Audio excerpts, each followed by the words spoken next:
Hey Trish. Hey. Hey. So, we're coming hopefully towards the end of this period of time, this lovely pandemic plague, however you want to call it. If you worked in an office, so put yourself back however long ago it was, would you actually want to go back to doing your 5 days a week or even part-time in the office now? Good question, Charlene. I think, like a lot of things like this, it depends. There are some days where I feel that the four walls of my fairly nice little office at home are closing in on me, and it's like, gotta get out of here. But I still have a lot of work to do, so the option to just clear off and go for a walk is not there.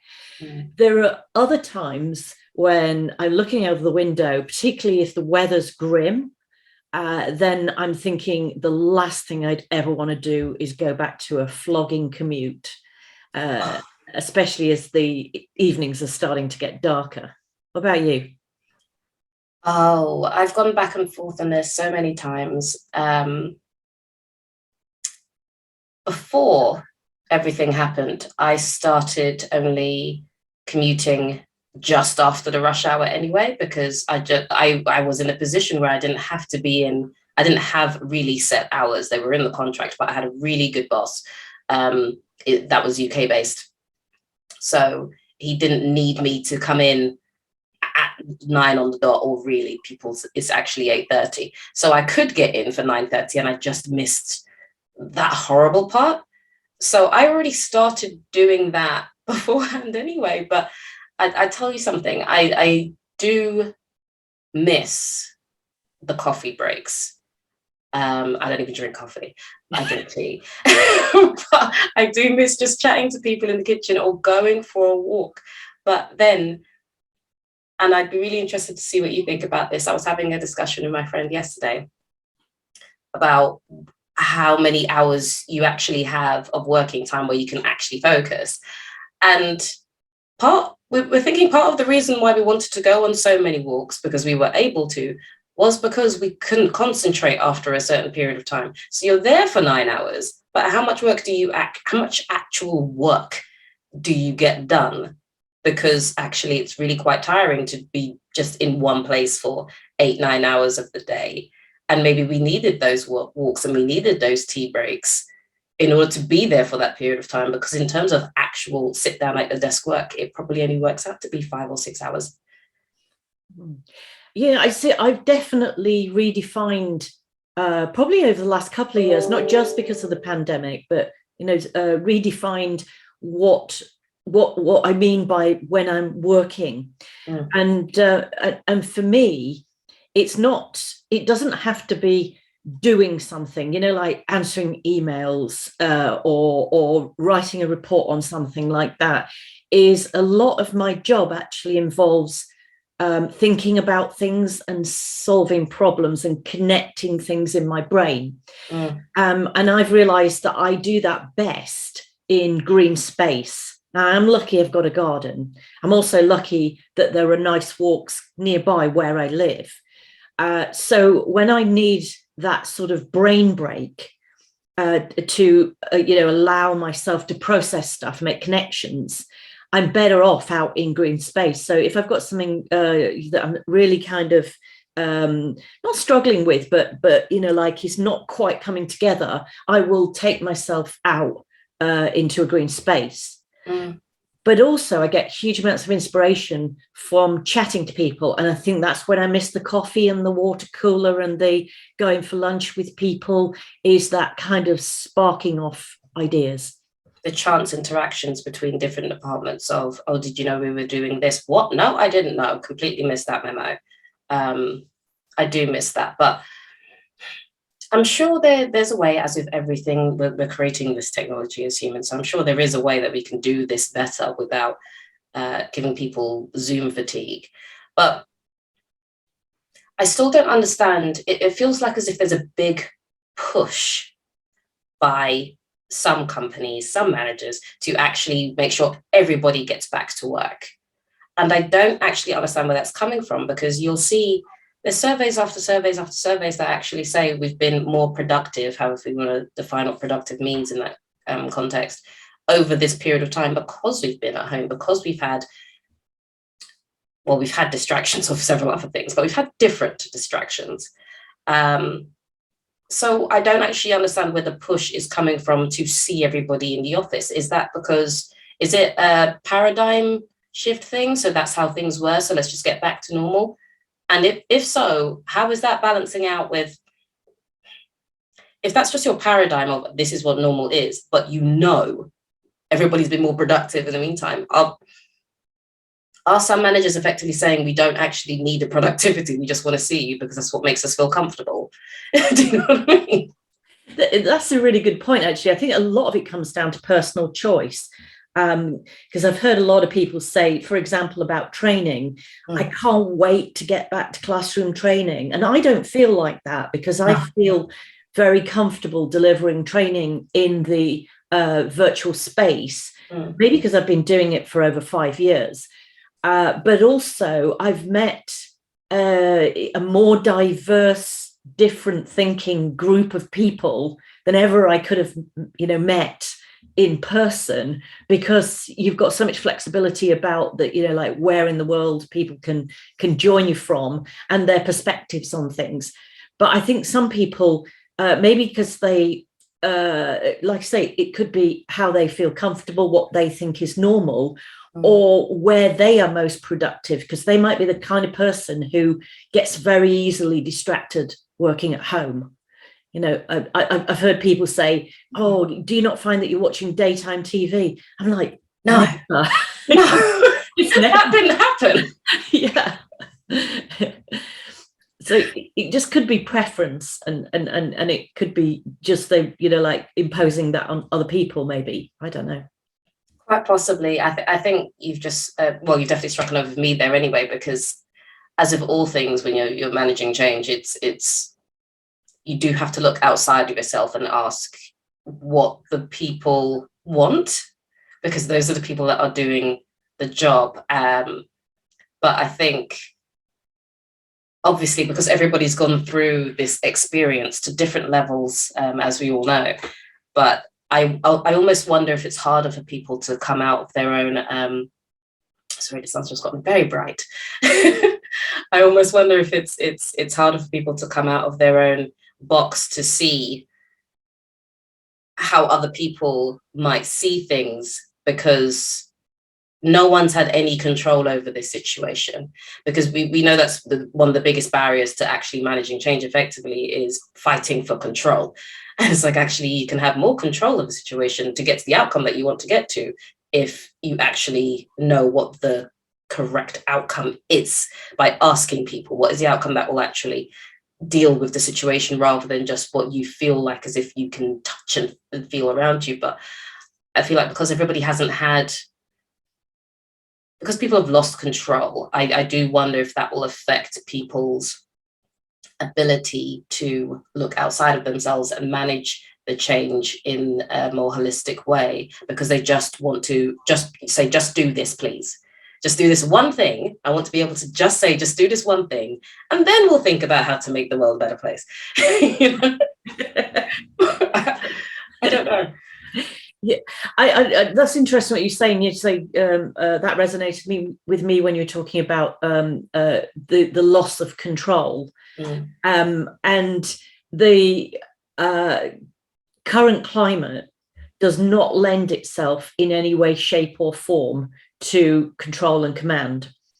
I think that's why in change environments, this has kind of accelerated the rise of approaches like agile, because you're kind of like, you're having to figure, it's like, go figure, we'll work it out as we go along, but we still have to have some kind of interim goal, interim objective. We might shape and change that as we go forward, but we're kind of we're moving always towards a moving goal.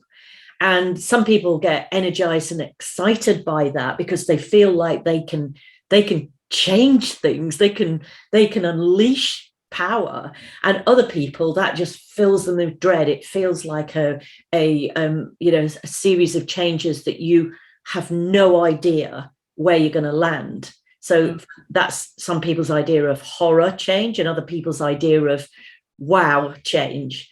And again, it's perspective, attitude. Gosh. I think that's it. I think that's where it's coming from, because I do wonder if it's going to set things back, though.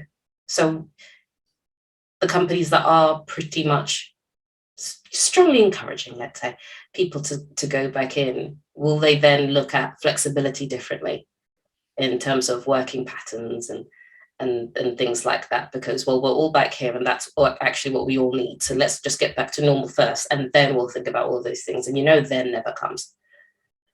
Later never comes, because we've always got this new target to deal with. We've always got, the whoever the company's masters are. If it's a part of a parent company, we need to get to this extra goal because this other thing's happened, or whatever. But I do wonder if it's going to set a couple of things back, because people are feeling the need to grasp that much control. And if you do feel like as if you're losing control, how do you deal with that? You want to see people. You don't even know that you want to see people because you want to feel like you're in control, but you're still of the mind to be inclusive and treat people as people. But how do you even tell the difference? You hit the nail on the head with the kind of normal and getting back to normal. I think one thing that being a parent taught me, I've got 2 grown-up sons now, but if you talk to other parents, you know there's no such thing as a normal kid. The government will have you believe, social services will have you believe, the medical profession will have you believe that there's some sort of normal, and really there isn't. There's a spectrum, there's a bell curve of everything. And if you try and judge your kid or whatever on trying to make them hit this sort of midpoint on everything, you just drive yourself crazy with it. And I think if you've spent most of your career in an operational role, you've been used to a rhythm of normal, the days, the weeks, the periods, like we might have a monthly cycle, we might have a quarterly cycle, an annual cycle and things, and you're reporting certain deadlines in the operational environment where there is this kind of like normal routine. And if you've grown up like people like me, predominantly in projects and change, you know that there isn't a rhythm, that you have to create that, normal-ish sort of pattern yourself. You have to build the structure. And this is why things like, like methodologies and roadmaps and frameworks and all of that sort of thing can help you impose some sort of cage around what would otherwise be like overwhelming. So I've heard it talked about as a raft of stability, of, you're like bobbing around on an ocean of change. You need to create this sort of raft of stability to get something done, knowing that it's not ever going to be fixed, routine, normal. Whereas if you're, from that operational environment, perhaps you've always known some sort of normal, and you crave that. Yeah. Oh, that's serious. Yeah. So effectively what we're trying to say is, if you are somebody who's in a position to make change happen in one way, shape or form, it's some kind of managerial role, you have to understand why your position is the way it is, because you may want to stay at home, but you staying at home may work for you, but it may not work for other people because they need to separate themselves from their family life. And it's about, even though you want control, you still need to find the time to listen to people. It doesn't matter that what you want specifically in this, you still need to find the time to listen and find a way to be flexible, because to be perfectly honest, my opinion is we can't go back. There is never go back. We never go back in anything. It's only a new version. As you've just said, everything always changes and everything adapts. So you have to build something that can survive that wave. And, you're going to go in a slightly different direction, but it's just, it changes. And maybe this is the best opportunity we've had in a very, very long time to shake things up. So rather than retreating because it feels safer to what you used to know, what we used to know did not work for everyone. And what we're going to create may not work for everyone, but I imagine it'll be much better. I'd be amazed because it'd be the first time ever that one size fits all or one solution suits everybody. I think there needs to be some flexibility in some understanding of how easy it is to work from home or how much better it is to be in the office for certain people, because for some people they don't have a defined working space, so the office is a sanctuary for them. Maybe they've got terrible internet. I hope that's going to get better for all of us going forward, but all of those sorts of things. Maybe there are just too many distractions around you at home because of where you live. It can be things like noise, people interrupting, all of these sorts of things that make it impossible for you. But there might be other people who this working from home has given them back 4 hours of their day to do something really, really positive. Might be towards their health, towards their well-being. It could be towards their family life. It could be also towards them improving their skill set by doing other things. They've done something really positive with that extra 4 hours they couldn't do if it was their commute. So I think if you understand where people are coming from, that makes it easier. And to, rather than have a blanket, we want everybody in the office every day, or we want everybody in the office 3 days a week. I think it would be great to just kind of look at something and say, how can this team function with everybody getting something of what they want or need? Yeah. It's about the actual outcome, not the old clothes we used to wear. It's about, you need to be able to get what you're getting. And if we can all manage to get this thing at the end of the day without messing people up to a real degree, then what's the problem? Because I think it's about trust as well. I think you need to be able to trust people to know what works for them. And if they don't necessarily know, give them an opportunity to figure it out. I knew, I moved house, as you know, and in my last place, I had a large living room. So I had a corner of the living room that I could dedicate to be my office space. And I used to throw a blanket over the top of my monitors and my laptop on the weekend when I wasn't using it, so that I just couldn't see it at all. And that worked for a long time. And then it just didn't work one day at all. And so I had to move to get this, tiny little room, which works perfectly for me. And I can't tell you the difference it's made to how I see work versus the rest of my life. It has its space, and the rest of my apartment is for the rest of my life. And I needed that.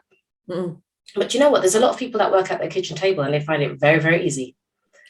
Yeah. I would love that. It depends what you do and how you do it. If you could see my office, which looks probably quite reasonably tidy behind me, if you look at the floor and the desk, there's files spread out, there's sort of groups of things, objects together, which are parts of different projects. And although I tidy that up at some point, I've got the luxury of just closing the door and walking away from it, whereas on my kitchen table I couldn't do that. Yeah. But I've got a colleague who has a write on iPad, and everything is on his iPad, and he never even uses paper or other things or other tools. He never uses big screens. So everything is this iPad. So it doesn't matter where he is in the world, or whether he's at a kitchen table or somebody else or a coffee shop down the road, everything is in that place. And that at the moment would not work for me. No. I have to have different ways of working, like the whiteboard behind me, and piles of stuff. I've still got books, even though kind of like listen to a lot of stuff. But it's kind of having that for me, that, like you say, the division of the working space, but also going back to what you said about trust, there's a part of some managers, I think, that don't consider certain things work. So if you're actually lying on your bed, joining in on a meeting on Zoom with your, like headphones in, but your camera not on, for them, that would never constitute work. And if that person is still contributing and still giving their expertise and is still getting all their parts of the project done, it doesn't matter to me if they find it easiest to work lying down. And I think that might have to be our next conversation, because I have so much to say about that. I really do. Because it can be very, very tiring to have your camera on. And I'm not quite sure why it's more tiring to have your camera on versus not having it on. Whereas if you were in the office, everyone could see you all the time, unless you're in a bathroom. That's it. So, I don't get it. So that will be another episode coming up. So thank you guys for listening or watching wherever you are. I think ultimately we're trying to say, as a leader, still take the time to listen, because this is still really, really important. And as an individual contributor, do sit down and have a look at what actually works for you. And ideally try to not feel pressured to go back in if you really don't want to or need to, or, try to have that conversation with your manager to see, ask, what is it that you specifically need to be in the office to do? Because the olden days are gone, and we've realized that we can do a lot of work, not every single job and every single profession, clearly, but we can do a lot of work without being in the office. So in your one-to-ones, having that straight conversation of, specifically, what is it that you want to happen? Is it for team building? Like, will we be doing exercises when we're there? Will we be doing lunches and things like that? Because then at least you can figure out where they're coming from, and then try to find something that's in between, because there could be stuff, as we said, that you might want as well. Cool. Yeah, definitely. So thank you, guys. We will be talking about Zoom fatigue at some point, and I hope you tune into our next show. Thank you. Take care. If you want to get a hold of Trish, what's the best email to get you on? So I'm on trishT@simsfortraining.com, and also my website, www.simsfortraining.com. And that's for the number 4. Yes, it is. Yeah. Thanks for reminding me of that. No problem. And you can get a hold of me, Charlene Thompson, at team@elementalprojects.co.uk. And you can obviously also go to elementalprojects.co.uk. And we will be speaking to you again soon. Thank you. Thanks.